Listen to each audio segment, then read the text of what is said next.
South zone police की जानिब से आज एक खुसूसी मुहिम चलाते हुए 180 कम उम्र बच्चों की काउंसलिंग की गई। बताया गया है कि 18 पुलिस स्टेशन के हुदूद में कम उम्र बच्चे टू व्हीलर चलाते हुए पाए गए थे, जिनको हिरासत में लेते हुए इन्हें इस तरह की हरकतों से बाज रहने की हिदायत दी गई और इस तरह की हरकतों में मुलविस होने से होने वाले खतरात से वाकिफ कराया गया। इस मुहिम के दौरान जुमला 201 गाड़ियों को जब्त किया गया था। पुलिस की जानिब से इन लड़कों के वालिदैन को बुलाकर इन्हें बताया गया कि बच्चों को कम उम्र में गाड़ी चलाने से बाज रखा जाए।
करना गलत है।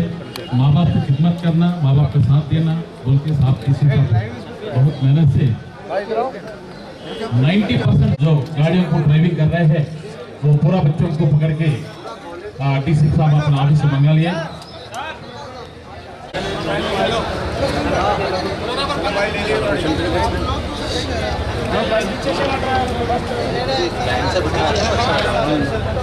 बोलना